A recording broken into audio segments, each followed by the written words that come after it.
At Stark, we believe that movement is medicine, and if you're going to keep moving it, chances are you're not going to lose it.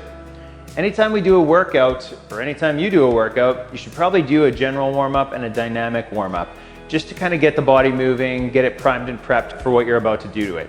Get on a bike, a rower, a treadmill, go for a jog, skip, do something just to get moving and get that heart rate up a little bit. It'll also help to get the blood flowing and get your head in the game. Next up, doing a dynamic movement, taking your body through general ranges of motion, stuff you might do throughout the day or things you might not do throughout the day.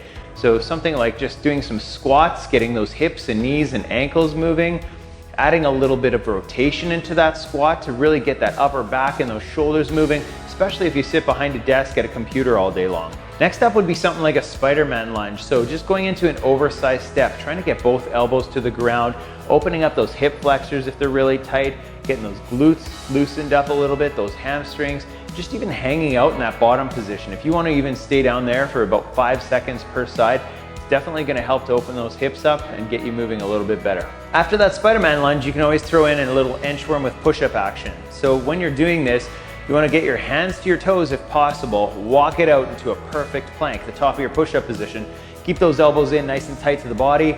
Get that chest to the ground on the push-up if possible, punch it out, and then you walk your feet back up to your hands without bending those knees. So that's going to get a little bit of a stretch in the hamstrings and the calves.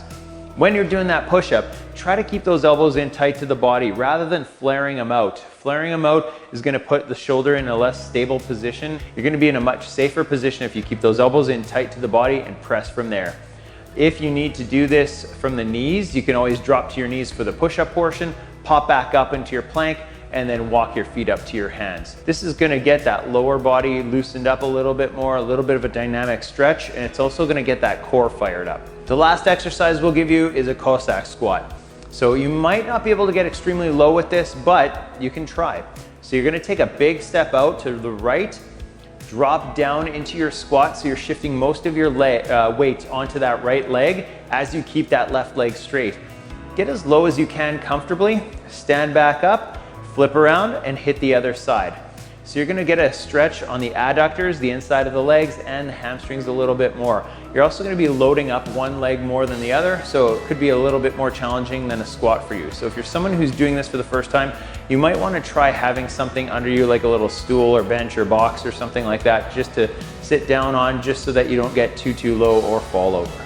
There's a lot of different movements that you could throw in for a dynamic warm-up, but the general idea is just trying to get those joints moving and warmed up and ready for the activity you're going to throw at it.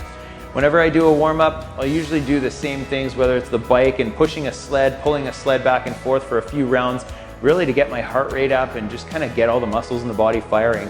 We hope that these general recommendations are going to help you out for your next workout, getting you fired up, warmed up, and ready to go.